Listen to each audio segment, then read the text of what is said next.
बोलो भागवत भगवान की जय।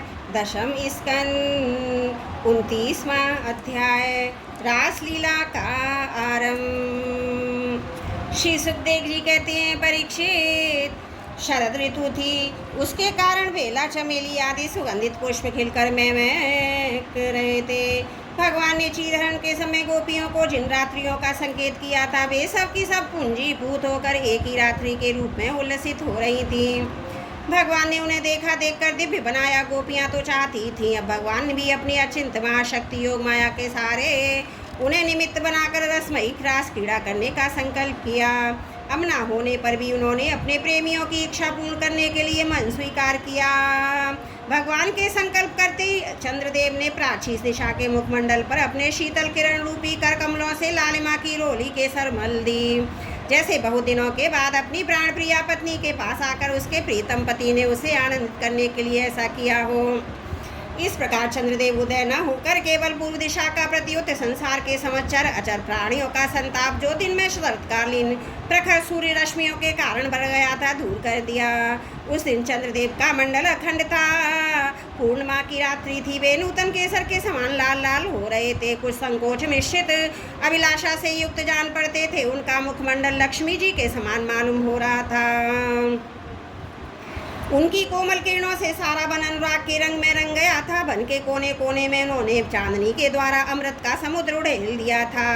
भगवान श्री कृष्ण ने अपने दिव्य उज्जवल रस के उद्दीपन की पूरी सामग्री उन्हें और उस वन को देखकर अपनी बांसुरी पर ब्रज सुंदरियों के मन को हरण करने वाली कामबीज क्लीम की अस्पष्ट मधुर तान छेड़ी। भगवान का यह वंशी वादन भगवान के प्रेम को, उनके मिलन की लालसा को अत्यंत उकसाने वाला, बढ़ाने वाला था। यूँ तो श्याम सुंदर ने पहले से ही गोपियों के मन को अपने वश में कर रखा था। अब तो उनके मन की सारी वस्तुएं भय, संकोच, धैर्य, मर्यादा आदि की वृत्तियां भी छीन ली। वंशी ध्वनि सुनते ही उनकी विचित्र गति हो गई। जिन्होंने एक साथ साधना की थी श्री कृष्ण को पति रूप में प्राप्त करने के लिए, वे गोपियां भी एक दूसरे को सूचना न देकर, यहाँ तक कि एक दूसरे से अपनी चेष्टा को छिपाकर जहाँ वे थे वहीं के लिए चल पड़ी। परीक्षित, वे इतने वेग से चली थी कि उनके कानों के कुंडल झोंके खा रहे थे। वंशी ध्वनि सुनकर जो गोपियां दूध दुह रही थी, वे अत्यंत उत्साहवश दूध दुहना छोड़ चल पड़ी। जो चूल्हे पर दूध औटा रही थी, वे उफनता हुआ छोड़कर, और जो लपसी पका रही थी, वे पकी हुई लपसी बिना उतारे ज्यों की त्यों छोड़कर चली गईं। जो भोजन परस रही थी, वे परसना छोड़कर जो छोटे छोटे बच्चों को दूध पिला रही थी, वे दूध पिलाना छोड़कर जो पतियों की सेवा शुश्रूषा कर रही थी, वे सेवा शुश्रूषा छोड़कर, और जो स्वयं भोजन कर रही थी, वे भोजन करना छोड़कर अपने कृष्ण प्यार के पास चल पड़ी। कोई कोई गोपी अपने शरीर में अंगरांग चंदन उपटन लगा रही थी, कुछ आंखों में अंजन लगा रही थी। उन्हें छोड़कर उल्टे उल्टे वस्त्र धारण कर श्री कृष्ण के पास पहुंचने के लिए चल पड़ी। पिता और पतियों ने, भाई और जाति बंधुओं ने उन्हें रोका, उनकी मंगलमयी प्रेम यात्रा में विघ्न डाला, परंतु वे इतनी मोहित हो गई थी कि रोकने पर भी ना रुकी और ना रुक सकी। न रुकती कैसे? विश्व मोहन श्री कृष्ण उनके प्राण, मनो, आत्मा सब कुछ का अपहरण जो कर लिया था। परीक्षित, उस समय कुछ गोपियां घरों के भीतर थी। उन्हें बाहर निकलने का मार्ग ही न मिला। तब उन्होंने अपने नेत्र मूंद के लिए अपनी तन्मयता से श्री कृष्ण के सौंदर्य, माधुर्य और लीलाओं का ध्यान करने लगी। परीक्षित, अपने परम प्रियतम श्री कृष्ण के असह विरह की तीव्र वेदना से उनके हृदय में इतनी व्यथा, इतनी जलन हुई कि उनमें से जो कुछ अशुभ संस्कारों का लेश मात्र अवशेष था, वह भस्म हो गया। इसके बाद तुरंत ही ध्यान लग गया। ध्यान में उनके सामने भगवान श्री कृष्ण प्रकट हुए। उन्होंने मनहीन प्रेम से, आवेग से उनका आलिंगन किया। उस समय उन्हें इतना सुख, इतनी शांति मिली कि उसके सबके सब पुण्य के संस्कार एक साथ ही क्षीण हो गए। परीक्षित, यद्यपि उनका उस समय श्री कृष्ण के प्रति जार भाव भी था, तथापि कहीं सत्य वस्तु भी भाव की अपेक्षा रखती थी। उन्होंने जिनका आलिंगन किया, चाहे किसी की भाव से किया हो, वे स्वयं परमात्मा ही तो थे। इसलिए उन्होंने पाप और पुण्य रूप कर्म के परिणाम से बने हुए गुणमय शरीर का परित्याग कर दिया। भगवान की लीला में सम्मिलित होने के योग्य दिव्य अपराक्त शरीर प्राप्त कर लिया। इस शरीर से भोगे जाने हुए कर्म बंधन तो ध्यान के समय ही छिन्न भिन्न हो चुके थे। राजा परीक्षित ने पूछा, भगवान, गोपियां तो भगवान श्री कृष्ण को केवल अपना परम प्रियतम ही मानती थी, उनका उनमें ब्रह्म भाव नहीं था। इस प्रकार उनकी दृष्टि प्राकृत गुणों में आसक्त दिखती थी। ऐसी स्थिति में उनके लिए गुणों के प्रभाव रूप संसार की निवृत्ति कैसे संभव हुई? श्री सुखदेव जी कहते हैं, परीक्षित, मैं तुमसे पहले ही कह चुका हूँ कि चेदीराज शिशुपाल भगवान के प्रति द्वेष भाव रखने पर भी अपने प्राकृत शरीर को छोड़कर अप्राकृत शरीर का पार्षद हो गया। ऐसी स्थिति में तो समस्त प्रकृति उसके गुणों से अतीत भगवान श्री कृष्ण की प्यारी है, उनसे अनन्य प्रेम करती है, वे गोपियाँ उन्हें प्राप्त हो जाएं। इसमें कौन सी आश्चर्य की बात है? परीक्षित, वास्तव में भगवान प्रकृति संबंध वृद्धि विनाश प्रमाण प्रमेय गुण गुणी भाव से रहित हैं। वे अचिंत अनंत अप्राकृत परम कल्याण स्वरूप गुणों के एकमात्र आश्रय हैं। उन्होंने यह तो अपने को तथा अपनी लीला को प्रकट किया है। उनका प्रयोजन केवल इतना ही है कि जीव इसके सहारे अपना परम कल्याण संपादन करे। इसलिए भगवान से केवल संबंध हो जाना चाहिए। वह संबंध चाहे जैसा हो, काम का हो, क्रोध का हो, भय का हो, स्नेह नातेदारी या सौहार्द का हो, चाहे जिस भाव से हो, भगवान में नित्य निरंतर अपनी वृत्तियाँ जोड़ दी जाएं। वे भगवान से ही जुड़ती हैं, इसलिए वृत्तियाँ मंगलमय हो जाती हैं और उस जीव को भगवान की प्राप्ति हो जाती है। परीक्षित, तुम्हारे जैसे परम भागवत भगवान का रहस्य जानने वाले भक्त को श्री कृष्ण के संबंध में ऐसा संदेह नहीं करना चाहिए। योगेश्वरों के भी ईश्वर अजन्मा भगवान के लिए यह भी कोई आश्चर्य की बात है। अरे उनके संकल्प मात्र से भौं के इशारे से सारे जगत का परम कल्याण हो सकता है। जब भगवान श्री कृष्ण ने देखा कि ब्रज की अनुपम भूमितुआं गोपियाँ मेरे बिल्कुल पास आ गई हैं, तब उन्होंने अपनी विनोद भरी बाग चातुरी से उन्हें मोहित करते हुए कहा, क्यों न हो, भूत भविष्य वर्तमान काल के जितने वक्ता हैं उनमें वे ही तो सर्वश्रेष्ठ हैं। भगवान श्री कृष्ण ने कहा, महाभाग्यवती गोपियों, तुम्हारा स्वागत है। बतलाओ, तुम्हें प्रसन्न करने के लिए मैं कौन सा काम करूं? ब्रज में तो सब कुशल मंगल है ना? कहो, इस समय यहाँ आने की क्या आवश्यकता पड़ गई? सुंदरी गोपियाँ, रात का समय ये स्वयं बड़ा भावना होता है और इसमें बड़े बड़े भाव हैं। जीव जंतु इधर उधर घूमते रहते हैं, अतः तुम सब तुरंत ब्रज में लौट जाओ। रात के समय घोर जंगल में स्त्रियों को नहीं रुकना चाहिए। तुम्हें न देखकर तुम्हारे माँ बाप, पति, पुत्र, भाई बंधु ढूंढ रहे होंगे, उन्हें भय में न डालो। तुम लोगों ने रंग बिरंगे पुष्पों से लदे हुए इस वन की शोभा को देखा। पूर्ण चंद्रमा की कोमल रश्मियों में रंगा हुआ है, मानो उन्होंने अपने हाथों चित्रकारी की हो और यमुना जी के जल का स्पर्श करके बहने वाले शीतल समीर की मंद मंद गति से हिलते हुए वृक्षों के पत्ते तो इस वन की शोभा को और भी बढ़ा रहे हैं। परंतु अब तो तुम लोगों ने ये सब कुछ देख लिया, अब देर तो मत करो, शीघ्र से शीघ्र ब्रज में लौट जाओ। तुम लोग कुलीन स्त्री हो, स्वयं भी सती हो जाओ, अपने पतियों की और सतियों की सेवा शुश्रूषा करो। देखो, तुम्हारे घर के नन्हे नन्हे बच्चे गौं के बछड़े रो रो रंभा रहे, उन्हें दूध पिलाओ, गोएं दुहो। अथवा यदि मेरे प्रेम से परवश होकर तुम लोग यहाँ आई हो तो इसमें कोई अनुचित बात नहीं हुई। यह तो तुम्हारे योग ही है, क्योंकि जगत के पशु पक्षी तक मुझसे प्रेम करते हैं, मुझे देखकर प्रसन्न होते हैं। कल्याणी गोपियों, स्त्रियों का परम धर्म यही है कि वे पति और उसके भाई बंधुओं की निष्कपट भाव से सेवा करें और संतान का पालन पोषण करें। जिन स्त्रियों को उत्तम लोक प्राप्त करने की अभिलाषा हो, वे पातकी को छोड़कर और किसी प्रकार के पति का परित्याग न करें, भले ही वह बुरे स्वभाव वाला, भाग्यहीन, वृद्ध, मूर्ख, रोगी या निर्धन ही क्यों ना हो। कुलीन स्त्रियों के लिए पुरुष की सेवा सब तरह से निंदनीय है। इससे उनका परलोक बिगड़ता है, स्वर्ग नहीं मिलता, इस लोक में अपयश होता है और कुकर्म स्वयं तो अत्यंत तुच्छ क्षणिक है ही है। इसमें प्रत्यक्ष वर्तमान में भी कष्ट ही कष्ट है।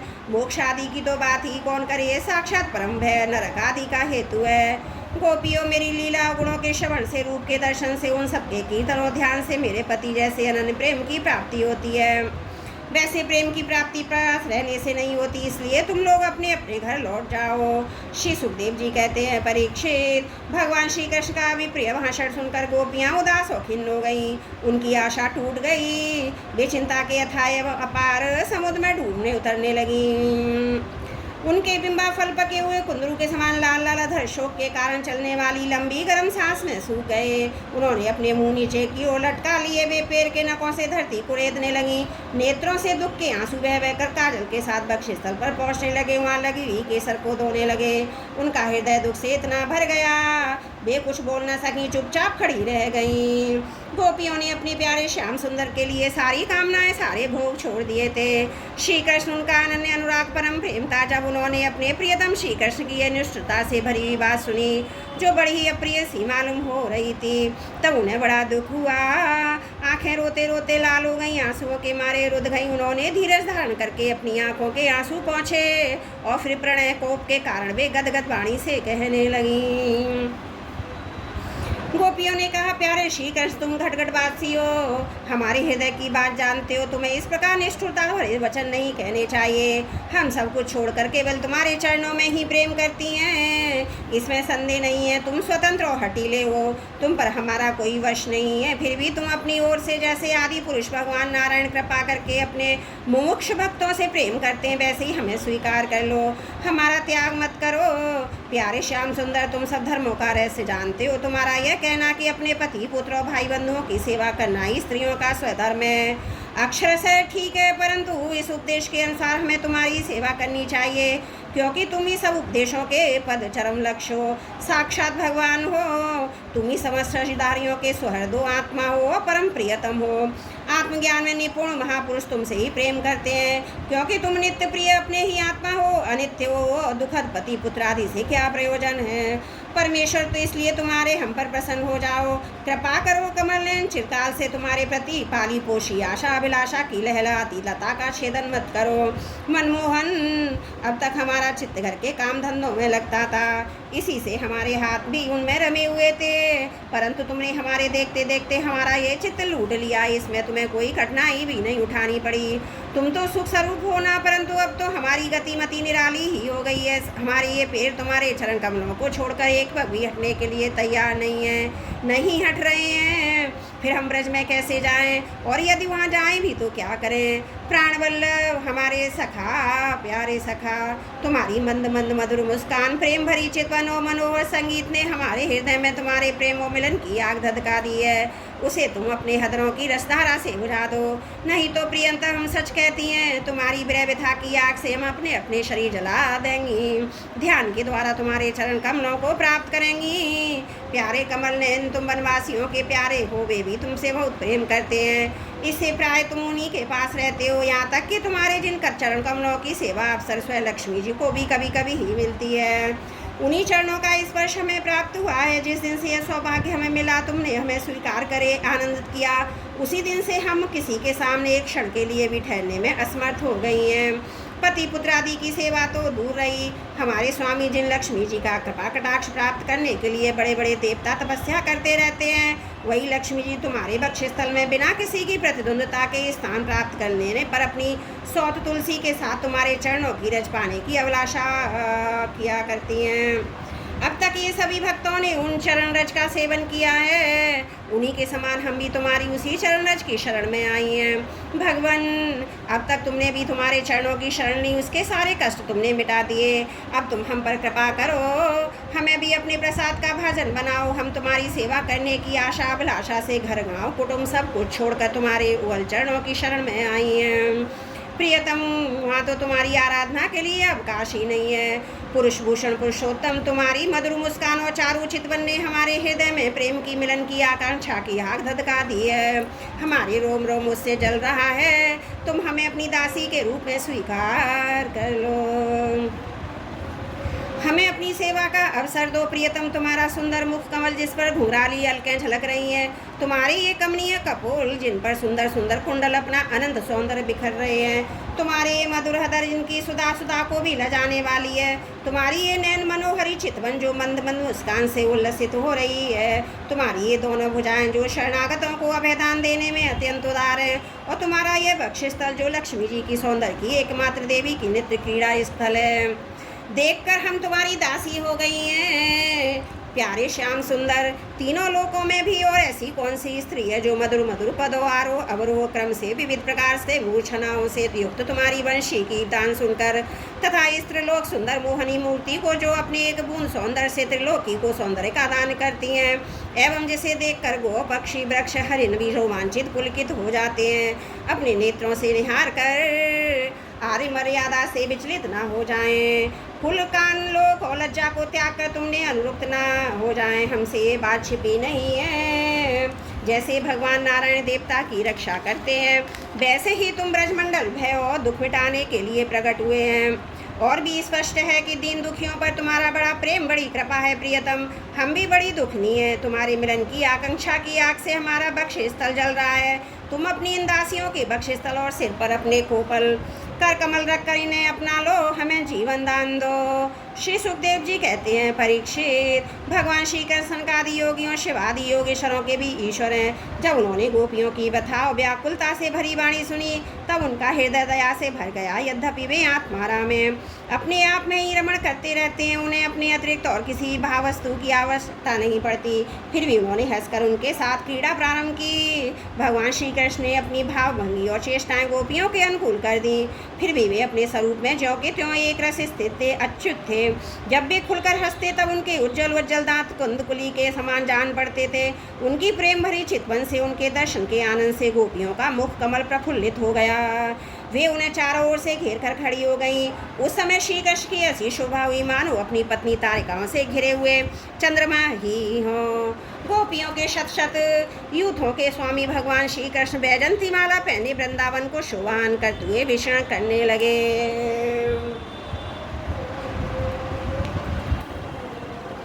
कभी गोपियां अपने प्रियतम श्री कृष्ण के गुणों और लीलाओं का गान करती, तो कभी श्री कृष्ण गोपियों के प्रेम और सौंदर्य के गीत गाने लगते।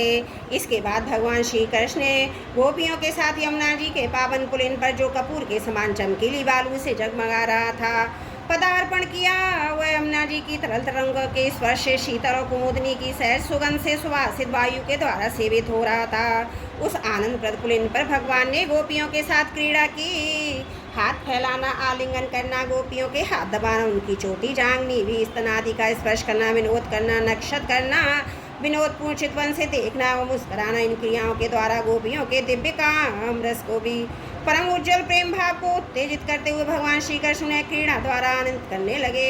उदार शिरोमणि सर्वव्यापक भगवान श्री कृष्ण ने जब इस प्रकार गोपियों का सम्मान किया, तब गोपियों के मन में ऐसा भाव आया कि संसार की समस्त स्त्रियां हम ही सर्वश्रेष्ठ हैं, हमारे समान कोई नहीं है। वे कुछ मानवती हो गईं। जब भगवान ने देखा इन्हें तो अपने सुहाग का कुछ गर्व हो आया है। अब वो मान भी करने लगी। तब भी उनका गर्व शांत करने के लिए तथा उनका मान दूर कर प्रसन्न करने के लिए वहीं उनके बीच में ही अंतर ध्यान हो गए। बोलो भागवत भगवान की जय। दशम स्कंद 29वां अध्याय समाप्त। त्रुटियों के लिए क्षमा प्रार्थी हूँ। बोलो भागवत भगवान की जय। दशम स्कंद 30वां अध्याय। श्री कृष्ण के विरह में गोपियों की दशा।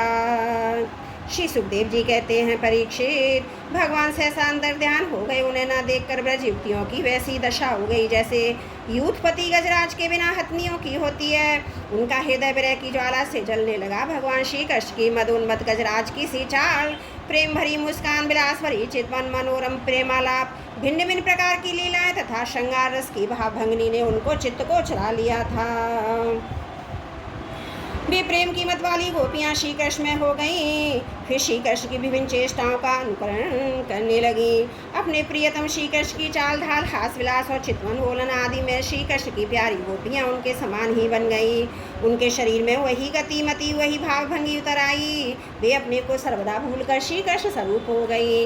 उन्हीं के लीला विलास का अनुकरण करती हुई मैं श्री कृष्ण ही हूँ, इस प्रकार कहने लगी। वे सब परस्पर मिलकर ऊंचे स्वर से उन्हीं के गुणों का गान करने लगी। मतवाली होकर एक वन से दूसरे वन में, एक झाड़ी से दूसरी झाड़ी में जा जाकर श्री कृष्ण को ढूंढने लगी। परीक्षित, भगवान श्री कृष्ण कहीं दूर थोड़े ही गए थे। वे तो समस्त जड़ चेतन पदार्थों में तथा उनके बाहर भी आकाश के समान एक रस स्थित ही हैं। वे वहीं थे, उन्हीं में थे, परंतु उन्हें देखकर गोपियाँ वनस्पतियों से, पेड़ पौधे से उनका पता पूछने लगीं। गोपियों ने पहले बड़े बड़े वृक्षों से जाकर पूछा, हे पीपल पाकर और बरगद, नंद नंदन, श्याम सुंदर और प्रेम भरी मुस्कान और चितवन से हमारा मन चुरा कर चले गए हैं, क्या तुम लोगों ने उन्हें देखा है? पूर्व का शोक, नागकेशर, पुन्नाग और चंपा, बलराम जी के छोटे भाई, जिनकी मुस्कान मात से बड़ी बड़ी माननियों का मानमर्दन हो जाता है, इधर आए थे क्या? अब उन्होंने स्त्री जाति के पौधों से कहा, बहन तुलसी, तुम्हारा हृदय तो बड़ा कोमल है, तुम तो सभी लोगों का कल्याण चाहती हो, भगवान के चरणों में तुम्हारा प्रेम तो है ही है। वे भी तुमसे बहुत प्यार करते हैं, तभी तो भौर के मंडराते रहने पर भी वे तुम्हारी माला नहीं उतारते, सर्वदा पहने रहते हैं। क्या तुमने अपने परम प्रियतम श्याम सुंदर को देखा है क्या? प्यारी मालती, मल्लिके, जाति, जूही, तुम लोगों ने कदाचित हमारे प्यारे माधव को देखा है क्या? क्या वे अपने कोमल करों से स्पर्श करके तुम्हें आनंदित करते हुए इधर से गए हैं? रसाल, प्रियाल, कटहल, पीत, शाल, कचना, जामुन, आक, बेल, मोल, श्री आम कदम और नीम था अन्य अन्य यमुना के तट पर विराजमान सुखी तरो भरो। तुम्हारा जन्म जीवन केवल परोपकार के लिए ही है। श्री कृष्ण के बिना हमारा जीवन सूना हो रहा है, हम बेहोश हो रही हैं, तुम हमें उन्हें पाने का मार्ग बता दो। भगवान की प्रेयसी पृथ्वी देवी, तुमने ऐसी कौन सी तपस्या की है कि श्री कृष्ण के चरण कमलों का स्पर्श प्राप्त करके तुम आनंद से भर रही हो और तृणलता आदि के रूप में अपना रोमांच प्रकट कर रही हो। तुम्हारा यह उल्लास विलास श्री कृष्ण के चरण स्पर्श के कारण है, अथवा वामन अवतार में विश्व रूप धारण करके उन्होंने तुम्हें जो नापा था उसके कारण है। कहीं उनसे भी पहले बरहा भगवान के अंग संग के कारण तो तुम्हारी यह दशा नहीं हो रही है। अरे सखी, हिरनियों हमारे श्याम सुंदर के अंग संग से सुषमा सौंदर्य की धारा बहती रहती है। वे कहीं अपनी प्राण प्रिया के साथ तुम्हारे नैनों को परमानंद का दान करते हुए इधर से ही तो नहीं गए हैं। देखो देखो, यहाँ कुलपति श्री कृष्ण की कुंदकली की माला की मनोहर गंध आ रही है, जो इनकी परम प्रेयसी के अंग संग से लगे हुए कुछ कुंभ से अनुरंजित रहती है। तरुवरो, उनकी माला की तुलसी में ऐसी सुगंध है कि उसकी गंध के लोभी मत वाले भौरे प्रत्येक क्षण उस पर मंडराते रहते हैं। उनके एक हाथ में लीला कमल होगा, दूसरा हाथ अपनी प्रेयसी के कंधे पर रखे होंगे। हमारे प्यारे श्याम सुंदर इधर से विचरते हुए अवश्य गए होंगे। जान पड़ता है तुम लोग उन्हें प्रणाम करने के लिए झुके हो, परंतु उन्होंने अपनी प्रेम भरी चितवन से भी तुम्हारी वंदना का अभिनंदन किया है या नहीं। अरे सखी, इन लताओं से पूछो, ये अपने पति वृक्षों को घुसपाश में बांधकर आलिंगन किए हुए, इससे क्या हुआ? उनके शरीर में जो पुलक है, रोमांच है, वह तो भगवान के नखों के स्पर्श से ही है। हो, इसका कैसा सौभाग्य है। परीक्षित, इस प्रकार मतवाली गोपियाँ प्रलाप करती भगवान श्री कृष्ण को ढूंढते ढूंढते कातर हो रही थी। अब और भी गाढ़ आवेश हो जाने के कारण वे भगवन्मय होकर भगवान की विभिन्न लीलाओं का अनुकरण करने लगी। एक पूतना बन गई तो दूसरी कृष्ण बन गई, उसका स्तन पीने लगी, कोई छकड़ा बन गई तो किसी ने बाल कृष्ण बनकर रोते हुए से पैर की ठोकर मारकर उलट दिया, कोई सखी बाल कृष्ण बनकर बैठ गई तो कोई तरणावर्त दैत्य का रूप धारण करके उसे हर ले गई, कोई गोपी पाँव घसीट घसीट घुटनों के बल बकैया चलने लगी। उस समय उसके पाँव जे रुंझुन बोलने लगे। एक बनी कृष्ण तो दूसरी बनी बलराम, और बहुत सी गोपियाँ ग्वाल वालों के रूप में हो गईं। एक गोपी बन गई बत्तासुर तो दूसरी बनी बकासुर। तब गोपियों ने अलग अलग श्री कृष्ण बनकर बत्तासुर और बकासुर बनी गोपियों को मारने की लीला की। जैसे श्री कृष्ण मन में करते थे वैसे ही एक गोपी बांसुरी बजा बजा कर दूर गए हुए पशुओं को बुलाने का खेल करने लगी। तब दूसरी गोपियाँ बाह बाह करके उनकी प्रशंसा करने लगी। एक गोपी अपने को श्री कृष्ण समझकर दूसरी सखी के गले में बाण डालकर चलती गोपियों से कहने लगती, मित्रों, मैं श्री कृष्ण हूँ, तुम लोग मेरी ये मनोहर चाल देखो। कोई गोपी श्री कृष्ण बनकर कहती, अरे ब्रजवासियों, तुम आंधी पानी से मत डरो, मैंने उससे बचने का उपाय निकाल लिया है। ऐसा कहकर गोवर्धन धारण का अनुकरण करती हुई अपनी ओढ़नी उड़ाकर ऊपर तान लेती। परीक्षित, एक गोपी बनी कालिया नाग तो दूसरी श्री कृष्ण बन के उसके सिर पर पैर रखकर चढ़ी चढ़ी बोलने लगी, रे दुष्ट सांप, तू यहाँ से चला जा, मैं दुष्टों का दमन करने के लिए उत्पन्न हुआ हूँ। इतने में एक गोपी बोली, अरे ग्वालो देखो, वन में बड़ी भयंकर आग लगी है, तुम लोग जल्दी से जल्दी अपनी आंखें मूंद लो, मैं अनायास ही तुम लोगों की रक्षा कर लूँगा। एक गोपी यशोदा बनी, दूसरी बनी श्री कृष्ण। यशोदा ने फूलों की माला से श्री कृष्ण को ऊखल में बांध दिया। अब वह श्री कृष्ण बनी हुई सुंदरी गोपी हाथों से मुँह ढककर भय की नकल करने लगी। परीक्षित, इस प्रकार लीला करते करते गोपियाँ वृंदावन के वृक्ष और लता आदि से फिर भी श्री कृष्ण पता पूछने लगी। इसी समय उन्होंने एक स्थान पर भगवान के चरण चिन्ह देखे। वे आपस में कहने लगी, अवश्य ही है ये चरण चिन्ह उदार शिरोमणि नंदन नंदन श्याम सुंदर के हैं, क्योंकि इनमें ध्वजा, कमल, ब्रज, अंकुश और जौ आदि के चिन्ह स्पष्ट हो दिख रहे हैं। उन चरण चिन्हों के द्वारा ब्रज वल्लभ भगवान को ढूंढती गोपियाँ आगे बढ़ी।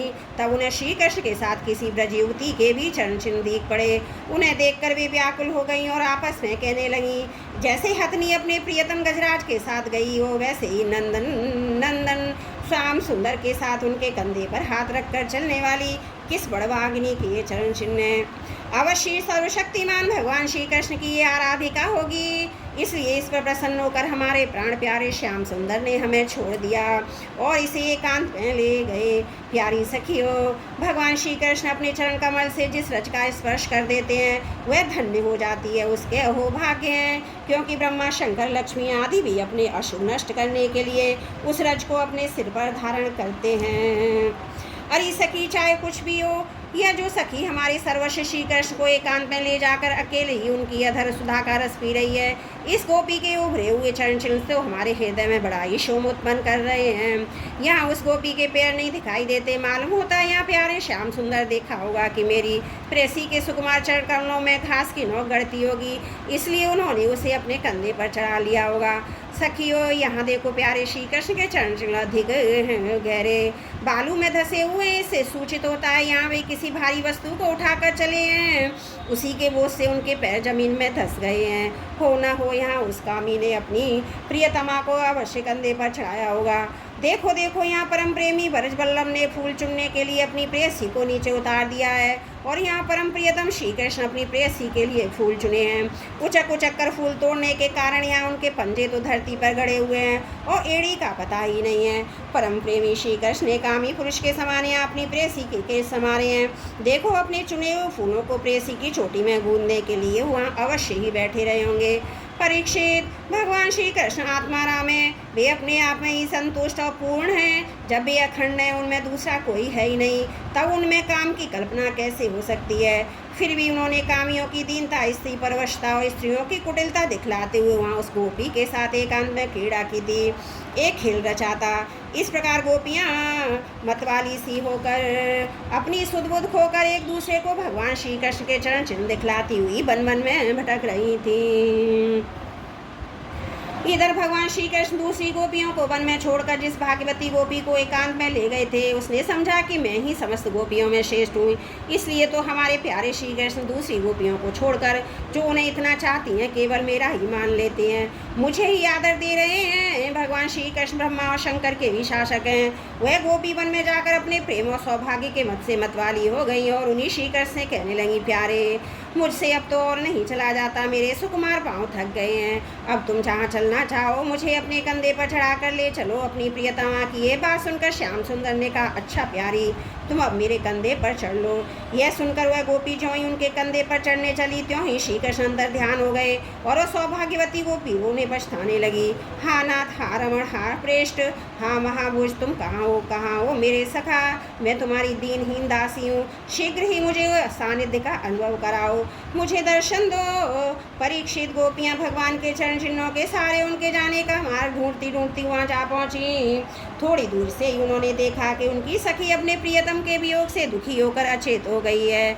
जब उन्होंने उसे जगाया, तब उसने भगवान श्री कृष्ण से उसे जो प्यार और सम्मान प्राप्त हुआ था वह उसको सुनाया। उसने यह भी कहा कि मैंने कुटिलतावश उनका अपमान किया, इसी से वे अंतर ध्यान हो गए। उसकी बात सुनकर गोपियों के आश्चर्य की सीमा न रही। इसके बाद वन में जहाँ तहाँ चंद्रदेव की चांदनी झिटक रही थी, वहाँ तक वे न ढूंढती हुई गईं, परंतु जब उन्होंने देखा कि आगे घना अंधकार है, घोर जंगल है, हम ढूंढती जाएंगी तो श्री कृष्ण भी उनके अंदर घुस जाएंगे, तब वे उधर से उधर लौट आई। परीक्षित, गोपियों का मन श्री कृष्ण में हो गया। उनकी वाणी से कृष्ण चर्चा के अतिरिक्त और कोई बात नहीं निकलती थी। उनके शरीर से केवल श्री कृष्ण के लिए केवल श्री कृष्ण की चेष्टा हो रही थी। कहाँ तक उनका रोम रोम, उनकी आत्मा श्री कृष्ण में हो रही थी। वे केवल उनके गुणों और लीलाओं का ही गान कर रही थी और उनमें इतनी तन्मय हो रही थी कि उन्हें अपने शरीर की भी सुध नहीं थी। फिर घर की याद कौन करता। गोपियों का रोम रोम इस बात की प्रतीक्षा और आकांक्षा कर रहा था कि जल्दी से जल्दी श्री कृष्ण आए। श्री कृष्ण की ही भावना में डूबी गोपियाँ यमुना जी के पावन पुलिन पर रमण रेती में लौट आईं और एक साथ मिलकर श्री कृष्ण के गुणों का गान करने लगीं। बोलो भागवत भगवान की जय। 10वां स्कंद 30वां अध्याय समाप्त। त्रुटियों के लिए क्षमा प्रार्थी हूँ।